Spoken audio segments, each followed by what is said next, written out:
Good morning, everybody. So happy that you are here with us today.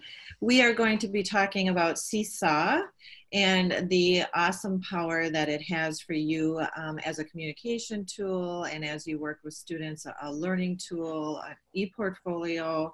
I cannot talk highly enough about this tool. And I know every day that I'm with you on a webinar, I'm so excited about these tools, but I really feel like this is such a great tool that can be leveraged across so many different ways and so many different grade levels. So I know a lot of people use Seesaw at the primary grades, but I'm telling you this can be used with the littles and with the bigs. So as you take a look at it today, we're really going to try and get through getting you started. And I always like to start with the why, so we'll talk a little bit about that as well. But before we get going, my name is Beth Clark. I'm the Senior Director of Digital Leadership and Learning at Seesaw 2. I, of course, am so honored to have you with us today.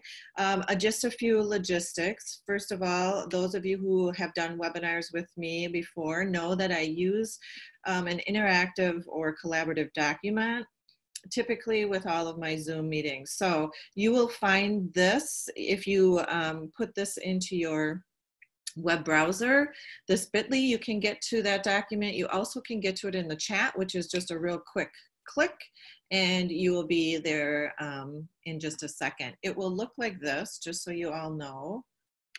Let me move some things around. It will look like this. So some of you are popping in right now. Awesome. And by the way, the capitals, I think I ended up doing this. It ended up being, I had to change it. So there's a capital S there as well. Let me just check that. Yep. And so we'll be using this if we can get to breakouts, which I'm not sure if we can because there's just so much rich content and functionality of Seesaw.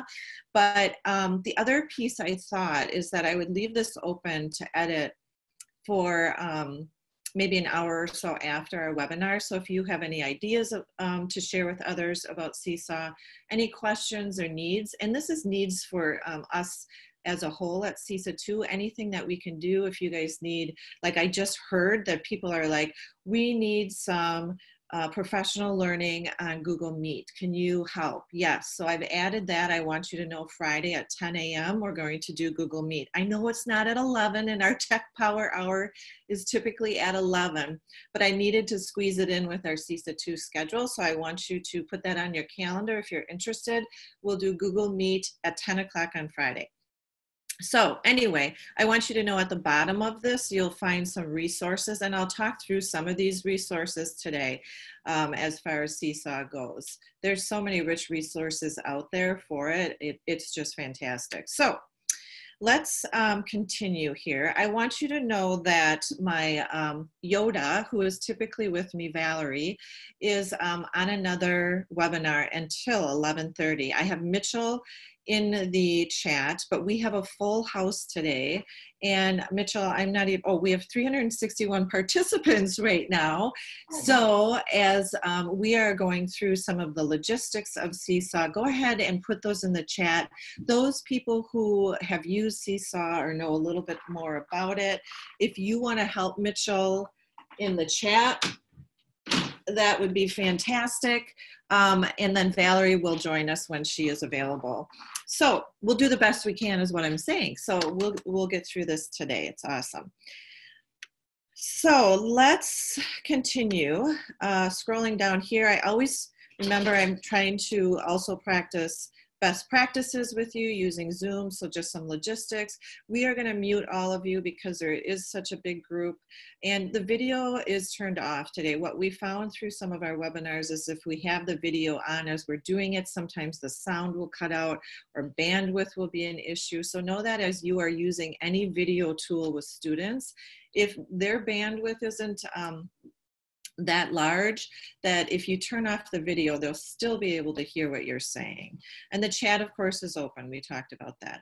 Some norms, I'll be sharing my screen today. Use the chat just like we talked about. If we have time, we'll break out into some rooms to have smaller groups, but we'll see how that goes. that collaboration doc, use that today, especially if we don't get to your questions in chat. Please add them on that document, and I will address those when we are done with the webinar. And the mic is muted. So here's my funny today. I always like to start off with something that is hilarious. So we found this. Actually, my sister shared this with me. This was somebody's, this is not my sister, but this is somebody's post, and I think they're trying to enjoy their vacation as they're at home. So she went snorkeling, but didn't see much, kind of a bummer, but just made me laugh. So I wanted to share that with you. So what are the kind of things that you are bringing into your life right now to add some humor? So then why are we using Seesaw? I always like to start with the why. So you're going to find out that Seesaw is just, like I said, such a diverse platform that can bring so much life to your classroom, and also a communication tool for parents. So as we take a look at this, it's a great tool for digital workflow. It's also great for communication. Like I said, we're going to talk about adding these learning activities. So what I'm saying right now is that educators, you don't have to create everything, that there is an activity center for you, and there's loads of activities that you can actually bring in. You can modify those activities and use those as you go forward. It's a great tool. It's called a journal, actually. I call it a portfolio, but in Seesaw, it's a journal. So we'll look at the journaling part, and then feedback, giving feedback to your kids. So I cannot stress enough right now in these situations that grading is not, okay, I hope administration doesn't burn down my house, but grading is not the most important thing at this point, but it's really the feedback that is so important right now for students. So whether you're checking in, what kind of feedback can you provide? And I'm telling you, Seesaw is just a great tool for you to provide that feedback back and forth, and that dialogue between you, your students, and your families. So today, targets. We're going to learn the functions, view student functions, and then explore activities and get you started. Now, one of the questions, the big questions that I have been getting from a lot of people is like, what does it even look like? So I wanted to start with this with you. What does it look like to start planning out this distance learning? And so this was something that was shared, I think it was, I'm trying to think of the resource that I got this Shake Up. I can't think of which one it was, but doesn't matter. But this is a district that had shared this out. And first they're talking about, how do you communicate with families? How are you teaching, communicate with families and students? How are you teaching, right? What do you need to do to teach and connect over here? And then how are you giving feedback and assessment? And so I really feel like this is one area we need to talk about yet in CESA too. So hopefully I'll get something out on formative assessments next week. But anyway, I thought this was a great setup. I want you to know that I shared this, this whole presentation in your resources on that Seesaw resource. And so you can take a look at this, and you can click on these samples here and take a look. So with that all being said, let's get into Seesaw. And of course, my dogs start barking. And this will happen. Don't worry. This might happen at your house. I hope you can still hear me. But I want you to know this is kind of Seesaw's learning loop. And then we're going to start getting into how you actually sign up for Seesaw. So first of all, you want to just go to this app.seesaw.me, and there are a few ways that you can do this. You can do this on your computer, your Chromebook, whatever works for you, your iPad, anything like that. I've had teachers who have used Seesaw, and I just love this, where they have their phone out during, while kids are working, and there's an option in Seesaw where you can use your phone or whatever device you have, and you can take a picture of student work and actually post it in their journal. So if they're doing something, writing, or they're building, you know, this volcano or anything like that, you as a teacher can take a picture, immediately post it to their journal. So it's pretty cool. So whatever device you want, and you can have it on multiple devices, go ahead and do that. So to create an account, this is what it looks like. And those of you who are Google authenticated, use that because it's just so easy. It'll get you in to Seesaw, no problem. And then the first thing it's going to ask you to do is create a class. And we're going to go into Seesaw in a second, but I thought Hey, I'd Beth. teach you. Yes. We have a question in the chat just around, principals and whatnot signing up for an account. Yeah. Should they just sign up for a teacher account? Yes. Yep. Okay. Have principals sign up for a teacher account. Thank you for that. Yep. Mm-hmm. Yes. Okay. And I'll talk a little bit more about those different pieces as we go along.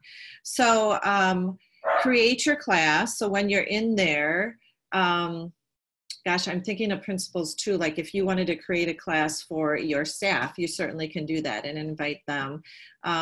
You also can be co-pilots. So I know some principals want to bop in and out of like Google Classroom and Seesaw.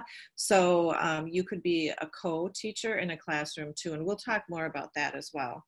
Anyway, so you're going to create your class. Now, those of you who have Google Classrooms already set up, you can pull those students into a Seesaw class by going to your Google Classrooms. So let me see if I have that in here. Oh yeah, here it is. So let's say that these are my Google Classrooms. And so I can just click on this and import the class, and it will populate the students as well. So it imports not only, well, obviously, I guess all you'd want are the students. You don't need any of the posts in Classroom. So that's kind of an easy way if you have Classroom, but don't fret if you don't, because I'll show you how you can get kids signed up without having Classroom set up. And then we're going to get into creating your class and get into accounts. So we're going to go into Seesaw right now, and this is what my account looks like right now. So this is what I just got off of showing you, is that this is actually my dashboard. I'm already in a class, and you can see it's Seesaw 2DL, right? That's my class. And before we get into classes though, I want you to know that if you click on your name up here, you will see you can create a new class here. When you are a new user, this will pop up immediately. So your dashboard will have like an intro video to Seesaw, and it will say create your a new class. So if you don't have any classes, you won't see this dashboard per se, but it will ask you to create your first class. You can also do that right up here on your name. So click on your name. When you click on your name, you're going to see the classes that you have created already. I also, before we create a class, what I want you to know is this little gear here gives you some options for your account, so your setting. One of the things that you'll see first is the account settings, and your name, blah, blah, blah, blah, blah.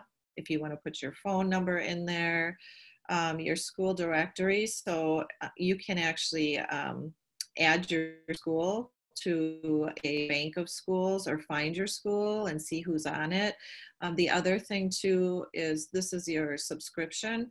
If your school has a subscription, so like your district has bought one, you'll see that kind of subscription in here too. There are some definite perks, of course, in paid versions, right? But we're going to just talk through the free version right now. You can become a Seesaw ambassador, blah, blah, blah. Now, this down here I want you to know about. So to be clear, notifications. Now, I've had some teachers ask, oh my gosh, like I'm a co-teacher and I'm getting thousands of emails. What can I do? This is where you can manage your push notifications. So you can turn this off. That doesn't mean that you won't still have approval of what students are posting. And I'll talk about that. You still are going to moderate the content that is posted. So you can turn off your email notifications. Test this out, you guys. If you're a new user, see how many notifications you're getting, and if it's driving you crazy, turn this off. This is pushing notifications too if you're on like an app. It will push notifications there. And then if you want, you can get tips and tricks and updates, and I'm going to turn that off. And then manage archived classes. Well, none of mine are archived right now. We'll talk about that later. So I'm good. My settings are all good. I'm going to X out. All right. Hey, Beth. Yep. We still have a couple questions about login and whatnot, specifically around like paraprofessionals. Should they also be signing up as a teacher, and then can they Yes. be added as co-teachers after the fact? Yeah, so okay, let's get into that a little bit. So this is the deal. I did some digging up. So my dear friend Val Schnelly texted me yesterday and said, how many co-teachers can I have in a class? And I said, as many as you want, but that's only if you have a paid account. So those people who are using the free version right now, you can have one co-pilot or one co-teacher in there. So that's kind of the tricky part of this. Now, there are four different plans, I believe. So we have our free version, we have our plus, which is what I'm on, and I suggest that all of you choose the plus for 60 days. You can get, it'll pop up when you go into your free version. It'll say, do you want to upgrade to the plus? Yeah, of course, for 60 days, do it. Then there's a pro version, which also offers you more co-teachers, but the plus doesn't. So we get to have two teachers max. So that's kind of the skinny with that. You kind of have to decide who you want to be in the classroom with you. It could be a paraprofessional, could be a principal, could be, and you can switch those out, by the way, too. So you can delete one person and then put another person in. I mean, it's totally up to you. I hope that clarified that. Okay, so a few things down here in settings. So share Seesaw. If you want to share Seesaw with other people, you'll have more free plus account time. So it'll keep adding on months of plus. So if you want to do that, support device information. I don't know why you'd want that, but I love this privacy center. I'm not going to click on that, but I want you to check this out because it will talk about how Seesaw is safe for your students' data. And that's super important as we go forward, that we all are aware of how our student data is being managed. And Seesaw is really top notch when it comes to that. Everything is private, nothing is put out beyond this. We don't have to worry about anything getting posted outside of Seesaw unless, you know, one of our students or teachers put something out there. So we are safe here, which I love.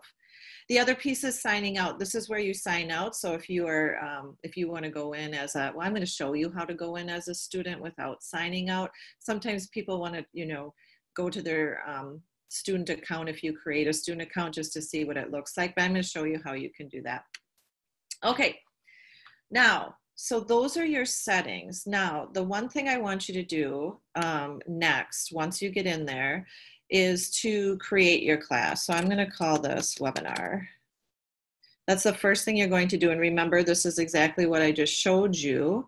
And it's going to ask you what level, what grade level. This is where you can import from Google Classroom. So if you have your classrooms, you can import those students. And then I'm going to click on the check. If you import your students from Google Classroom, what I want you to see, check this out right up here, using Seesaw for home learning. That's us, that's what we're doing right now. And so if you have your students logged in through Google Classroom, you don't necessarily need these codes because they've been logged in and they're using their Google account. But I want you, as we go into a new classroom, I want you to know about these home codes. If I were, let's see, I don't have anybody in here. Let me, oh shoot, I don't want to go back because I don't want to waste our time. But if I click on this, oh, perfect. It goes to all of my classes. So in here, if I print codes, I want you to know this. This is kind of like a secret passcode for your students that you can share with them, especially right now with us working at home. So they've added kind of this layer of protection for your students. So if I were to scroll down, it talks all about these codes, right, for your students. Even if they have logged in, for example, on their one-to-one device at school, and now they have it at home, this is another way to just kind of do a little protection. You will see here that, Okay, so these are the students in my class. I'm a student in my class. I just used my personal account, and this is my personal home access code to get on Seesaw. And then this is my actual daughter's. I used her account. And this is her personal account to get on Seesaw.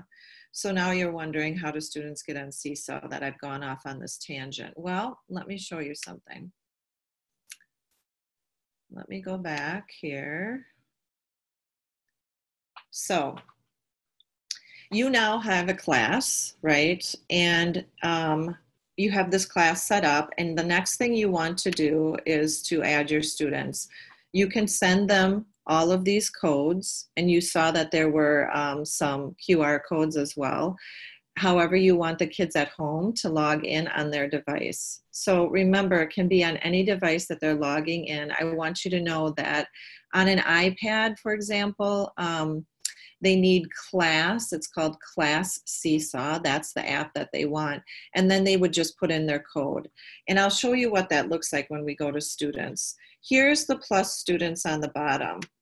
So as you are adding students, and I'm going to actually have them go through their Google account, for example, this is the class code that they can get into and use. But I want you to know, with that learning from home code, it will get them into your class as well.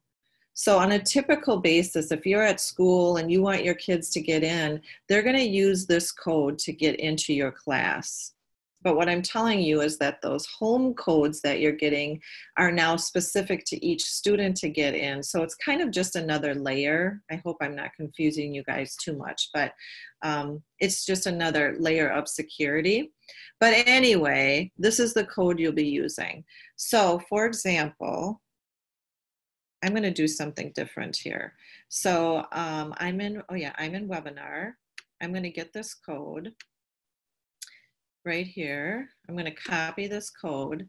And now I'm going to show you how you can be a student in your own class. So right now I'm in Google Chrome, and I'm in an incognito window. And the reason I do that is because if I try to do the same thing on my just regular Chrome browser, it will log me in as my teacher account. So I have to go incognito, get your sunglasses on, and what you're going to do is create a student account. So I'm going to go in as a student, and this is what it looks like. Here's my code. Let's see what happens. I click, put my code in there, and I'm going to continue with Google. And what it's going to do is it's going to find my accounts, just like you would authenticate. Oh, let's see. And Beth, if a student is signed in through Google Classroom and they have imported the class into Seesaw, are they still using the home learning codes?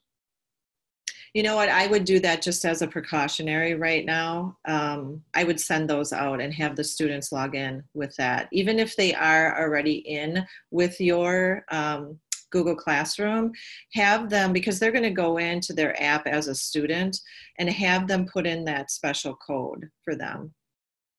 I would advise that. I'm still trying to figure all of that out because that's brand new, but yes.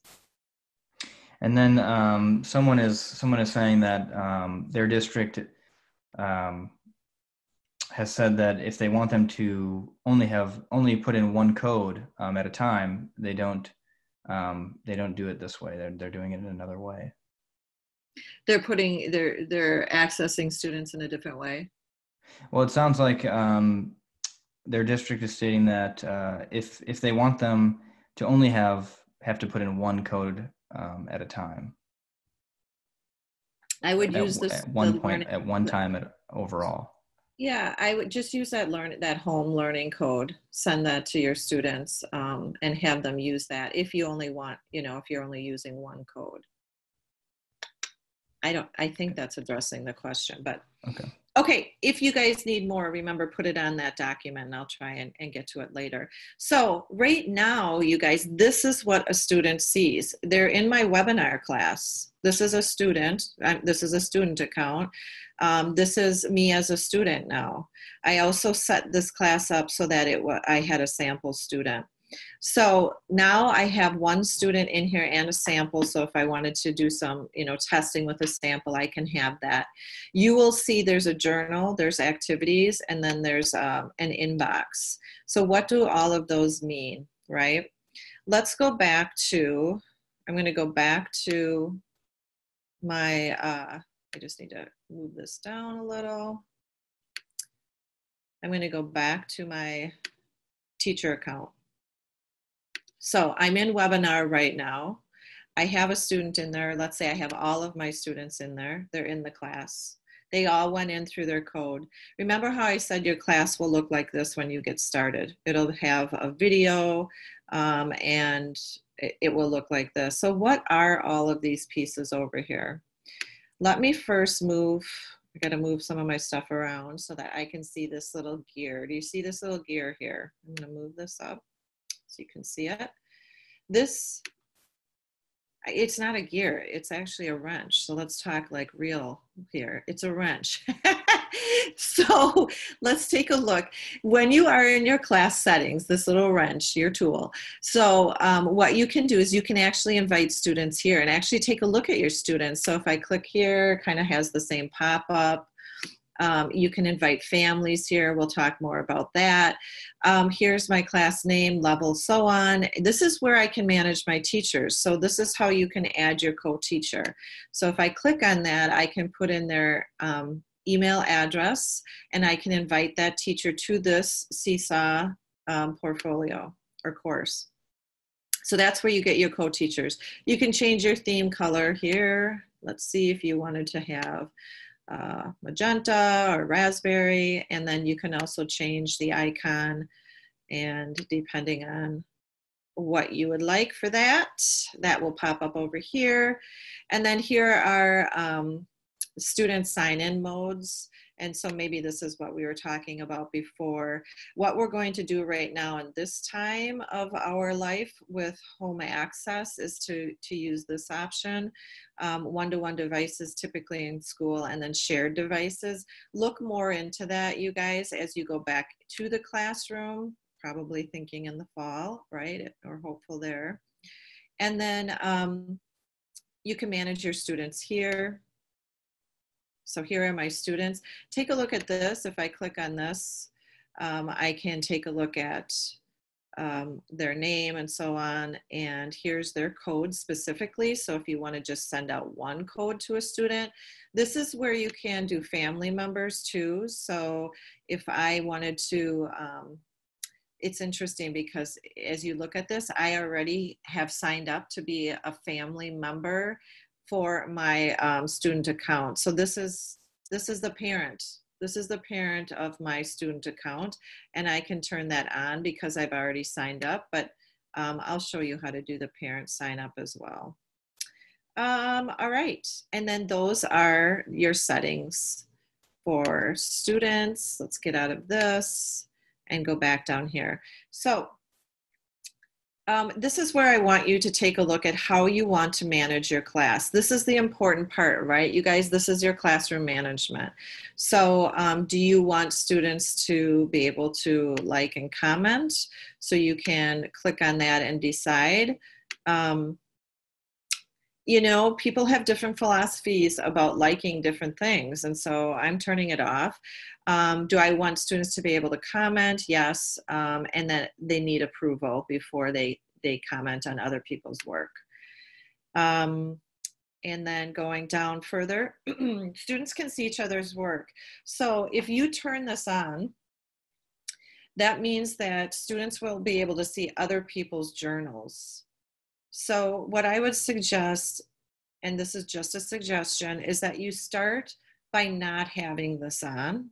So students are just working with their own journal, right?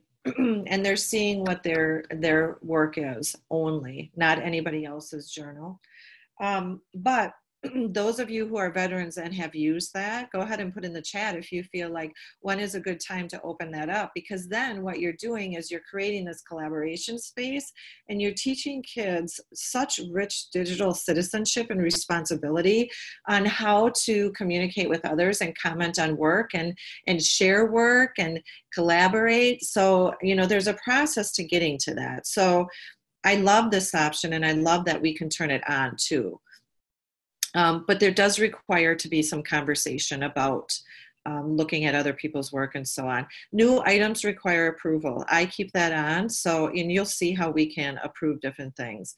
Enable item editing. I let students edit their own work, and then enable sample student. Remember how I had a sample student in my webinar class? That's because I have this enabled. I can take that out and not have a sample student, so it's totally up to you. Now, enable family access. I want families to be able to access this because then they can see what their students are doing. One of the most powerful pieces of this is that families can get notifications about when their own student posts something. And, you know, we always talk about at the supper table, like, what did you do today? And they're like, nothing. When actually you have seen the stream of things that they posted on Seesaw all day. And then there's this like rich dialogue at dinner. Now that we're at home, that same thing could be happening where, you know, parents are trying to work from home and they have other siblings to be working with. So what is actually going on? So parents may want that piece too. This is where you can invite your families. So let's take a look at that. So this will pop up, and I already connected myself, but because I have one student, you know what? Anyway, what will happen, I'm not going to go back because I don't want to take up your time, but what will happen is you will have a list of your students right here. And then it will say, okay, what is the family member's email or mobile phone number? And they can get contacted either through text, so they can sign up with their cell phone, or they can get contacted through email. And so depending on where they're at and what they'd rather, you know, be contacted at, you can ask them for that kind of information. So typically what you do is you get started with your class, right? You get your students used to it, and then you share this great tool with families and ask if they would like to be connected. You put in that here, and you can invite families. And then what will happen is they will either receive a text message or they'll receive an email asking them if they would like to get notified from Seesaw about their students. And it's just specific to their students, or a class posting too, and that's up to the teacher. So that is where you can invite the families. Back in tools. And manage families. So if things are changing, pending family approvals. So all of this, you guys, I want you to take a look at and dig into some of these settings. And then if you want your families to be able to like and comment on their student work, which is so powerful when kids are actually getting feedback from their parents during the day. Now they're probably getting a lot of feedback from their parents during the day now. I don't know. We just depending on the situation, right? We don't know what is happening. You can enable a class blog. Now, those of you who have used Seesaw before, if you want to comment in the chat about the class blog, I'm not going to enable this right now, especially in our situation with the privacy kind of things, because once you enable a blog, you can actually share things out and it can be public, right? It's public. And so I would say if you're just starting, let's not enable the blog, but those of you who have used the blog, you can talk about, you know, how rich it can be with sharing, especially to an authentic audience, right? The other thing you have is you have manage folders. So you can actually create folders in your classroom. So if you wanted to open this up, create a folder that's on reading, I can create a folder.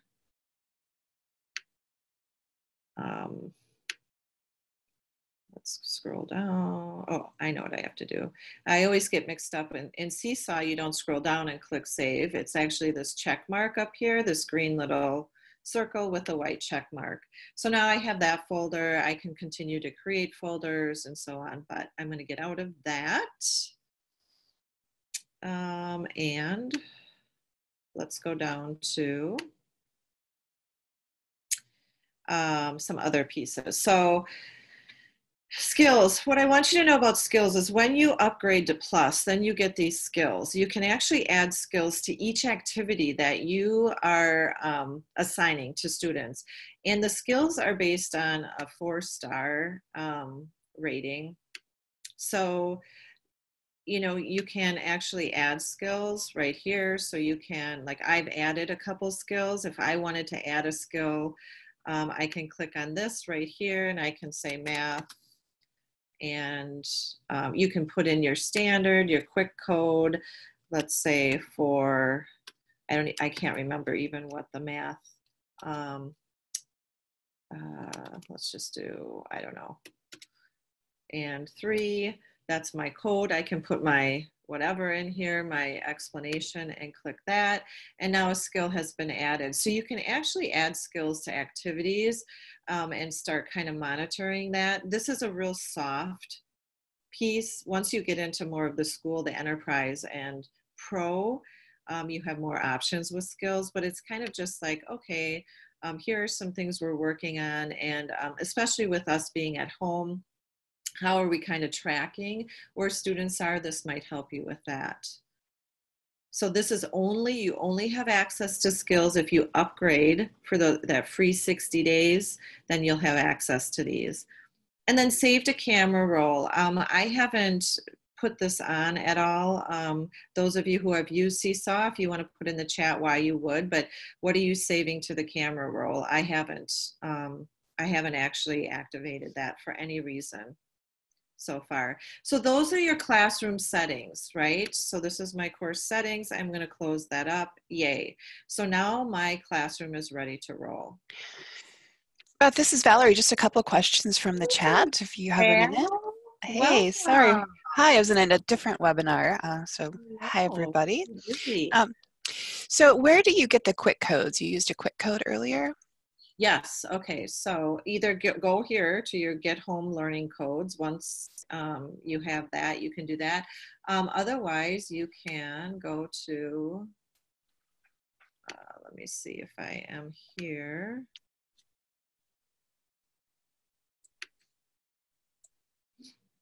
Click on your little wrench and go to students. And that's where you get your code right here. That's a quick code to get in. Great, thank you. And then just a couple questions about folders. If you make folders, do kids see it in the various folders? Do they see the content in the various folders? Correct, yes. Good question. I have a class journal right here. Let's take a look because I created a folder. I'd have to go to my students. Let's get to that when I go to students. Sure, absolutely. And then one last question. Can a co-teacher make a folder? Yes, a co-teacher can do all the functions that a regular teacher can. Yep. Okay. Awesome. Okay, now what I want us to do, so let's see, we have about 20 minutes and I want you to be comfortable with creating things for your students, and then I want you to be able to see the students. So then we'll take a look at those folders too. So right here, I have my students, I have my journal. So I can take a look as a teacher, I can click on my students and what they have put in their journal. So you can see I have, this is an activity response to a choice board, and the student has created a picture and a nice little video comment. And then down here as a teacher, I can comment on what they have produced. So that's that quick feedback that I was talking about. So if I were to click on comment, I can put in great job, great visual. What is your dog's name? And then the other thing in this choice board, they were supposed to talk about their learning, and this student didn't talk about too much of their learning. So I could say, what did you learn from this activity? And then I'm going to post it. Now, the only person who is going to see this posting is dear little Elizabeth. So she's going to see that posting. This is something else that she posted for us. This was their assignment was to look for some learning activities and share a learning activity with their class. And this was PBS Kids. And she talked about why it's a good site. This site has some really cool instructional games. And then I might comment, well, tell us more about that. Like, what is your favorite? You know, something like that. I want you to take a look at some of these. So, oh, we can't use private notes yet. Maybe I'll click on that. I might write a note just to myself about a student, and I can use, what I want you to know about Seesaw too is that the accessibility functions are fantastic. So typically when you see text, you'll also see that you can use voice to text as well. And then this little hat here is for skills. So if I wanted to say, oh, this student really hit the skill, I can add that skill by this activity. And then I want this activity to be seen in the check-in folder. So you have all of these options down here. Also, I want you to see too, as a teacher, you can take a look at these 3 dots over to the right of any post of your students, and you can have all of these functionalities. So take a look at that as well. So this is Elizabeth's journal. I can take a look at Madeline's journal. And oh, look what she shared. How did she find that too? Oh my goodness. So anyway, she shared a post that she found. Now I'll show you how students can actually share these posts when we get over to the student area. Okay, now up here too, by the way, you guys, so right now I'm looking at students' work and their journals. There's also a class journal. So if I wanted to share something to the class, I can click on add. This is, remember how I said I have had teachers using this post student work. This is how you can post student work real quick and easy to the class journal or to their journal. So I want to take a photo of my students' work, and I'm going to click on the camera. Of course, it's not going to be me, but it's going to be their work. Now, oh, that is a great picture. Love that. So maybe what I want to do is add a few items here, maybe some shapes. And we're going to add this. And I can move those over. See what we can do? It's just so much fun. Anyway, so you can do a post. Oops, I am now incognito. I got to get out of that. And I got to move some stuff on my screen, get to that check mark, and I can check that and check out what happens. Now I can decide who is going to see this. Like, is it just going to be on Elizabeth's journal? Is it going to be all students? That's the big journal that we're talking about, the classroom journal. Whose journal is this that I captured their work going in? So I'll say that's going into Elizabeth's, and I'm capturing that. I'm not going to put it in a folder right now. Oops. Let's capture. And now it's uploading to her journal. Well, that's uploading, Beth. Just a couple of questions, if you don't mind. Once you approve an assignment, is there a way to remove it without deleting it? You approve it and then you don't want to delete it. You just want to archive that assignment? I believe so, yes. Let me see what we have here. And you've already approved it.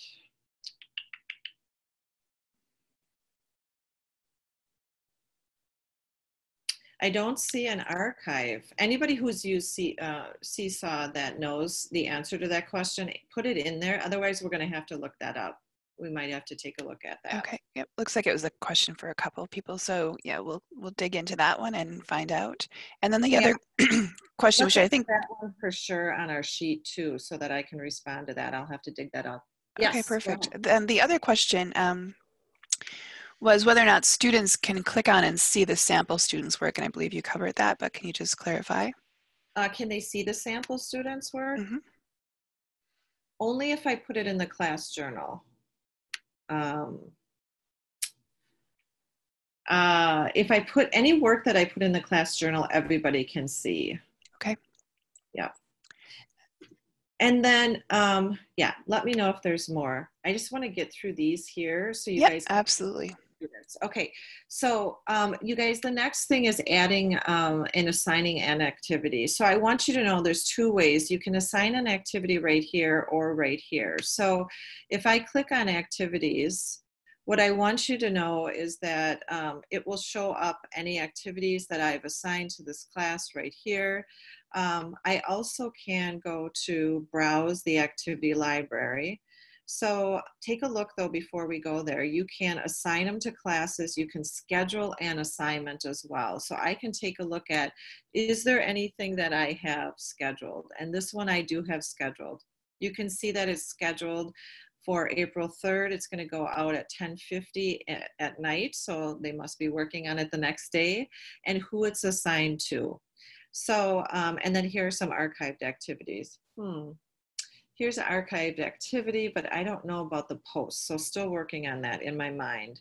So when you want to create an activity or find an activity, I love this browse activity library, because what you can do, Seesaw has put together like a million different activities. And this is collective as well. So crowdsourcing. So you can see here's some home learning activities right here. You can take a look at that, how to get started. Then you can also go down and just start looking at some of these activities, some authors on certain areas, creativity. But what I really like about this too is that you can actually put in your specific grades, first grade, and maybe I'm looking at something with math specifically, and then you can start looking at some of these. So look at this. So this is how many likes. You can see that those will hop up to the top. So many people have used these activities. And so you might want to take a look at these activities and see if this is appropriate for you, what your learning targets are. And if you see it and you're like, oh, I do like this, go ahead and click on the heart. And it will save in your library. Do you see community here in my library?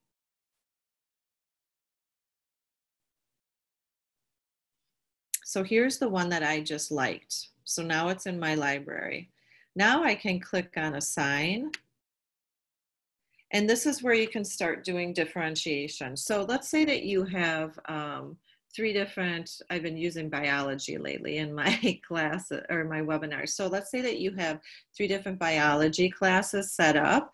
You can assign it to all three. Now, we're doing, what grade did we do? Second grade math or something like that.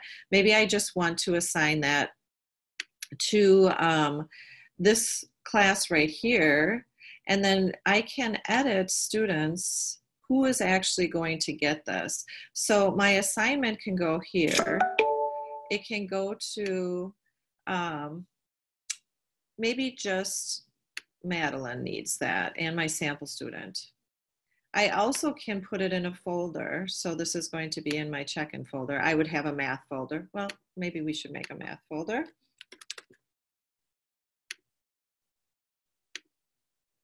So now it's in my math folder. And now because I have access to skills, I can click on my skill and go ahead and click on the check mark. So right now, this is only going to one student in my class, and I am going to assign it. Now, if I click on assign, it's going to automatically assign. If I click on schedule, that is where I can set up my schedule. So for example, I want to assign this for Friday, and it's going to be at 9. So Friday, this will pop out on Madeline's journal. So it's all assigned. So how cool is that, right? So you can assign at different times. Now you also can create a new activity. So right now I'm in my activity library. And so I can click on a new activity and I can say rainforest, type in my instructions. Hey, look outside. Oops.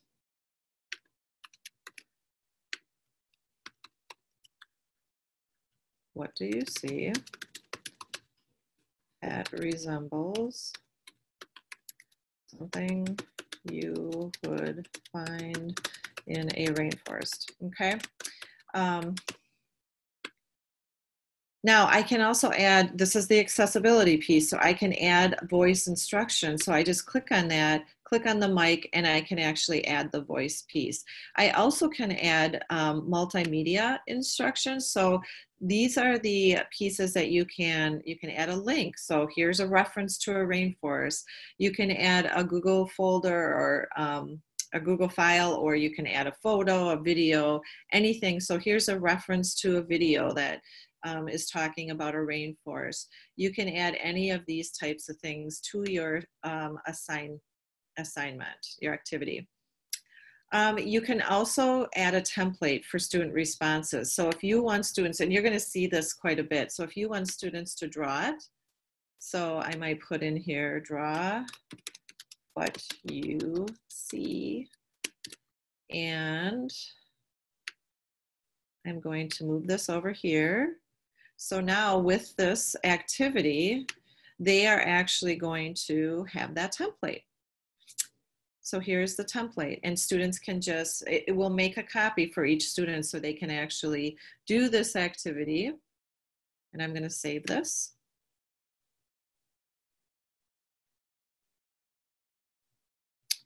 And I'm going to assign this. I'm going to assign it right now to all of my classes, and it's going to go out immediately. Yay, now it's out. So that is the activity library and where you can create activities for your students in Seesaw. And is that in the free version or the paid version? It's the free version. Yay, thank you. Yay. Yes, yes, yes. So the other thing, and then we're going to get to the student side of things. So right now in an inbox, if I were to click on my inbox, I can create announcements for my students. So you can see that I sent out an announcement previously. I can create an announcement for my families. I can create an announcement just for specific students. And so you can see right here, this is kind of like your inbox. So take a look at that. Go ahead and give that a try too. I think what I will do, let me just do this quick. You can do this really quick too, as this is loading up here, by clicking on that plus. You can create an announcement for your students really quick too, but it's not showing on my screen right now. All right, as that is spinning around, let's go to my students. So right now, you can see here, this is, I'm a student now. This is kind of confusing. I wish I had Maddie up here. So you could see that I have a notification up here. So I wonder what's going on. Let's see.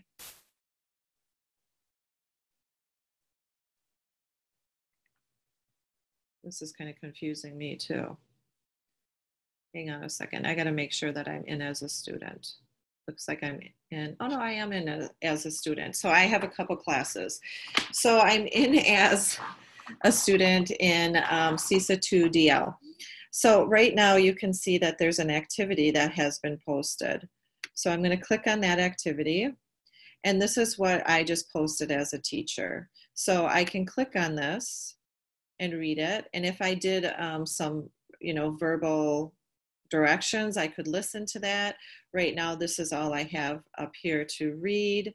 And then this is a template. I can click on this template. Oops. X out of that. Let's add a response. So when I click on add a response as a student, you see that it brought up what the teacher decided to use as a student template. So you don't have to use these as a template. You can actually have the students decide if they want to just do a quick video of themselves talking about their thinking, anything like that. They can post that in their journal. So now I can have, as a student, I can draw what I saw outside that reminded me of a rainforest or something similar, right? You gotta love it. Anyway, and then once I am done, I'm going to post that as a student. Now, which I didn't show you, but in there, you can actually, the students have all this access to multimedia too. So as the students are drawing, you can ask the students to go back in and talk about what they drew and what they saw, so they can actually add a video of themselves talking. They can actually add some audio of themselves talking, anything like that. So you can see here now in the student's journal, they can see what they have posted so far. This is their portfolio right here. Now, if I click on the inbox, this, remember how you saw my announcement? They're seeing an announcement. So every time that you make an announcement, you will see that posted in this stream as well. Now, if a student just wanted to add something to their journal, I'm here on my journal, they can click on add and remember all of these tools that we were talking about. Remember how one student added a link to PBS Kids. They can actually take a picture, they can video themselves, and so on. They can just write a note. Today, I accomplished my goal. This is what I did. And they can actually write a note.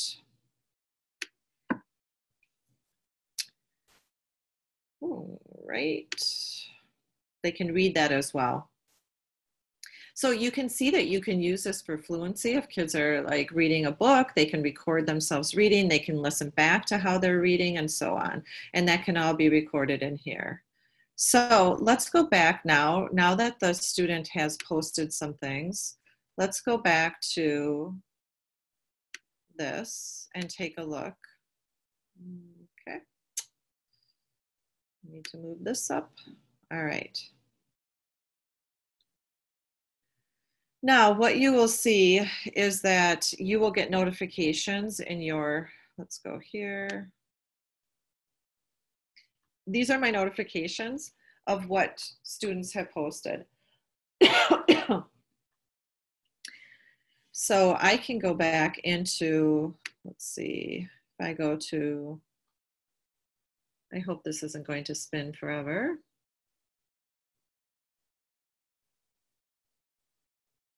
You guys, as this is spinning too, you're going to see notifications up here as far as posting as well too. So like if things got posted, this will pop up with a number. Oh, there it is. And then you'll see 2 unapproved posts. So I want to review those.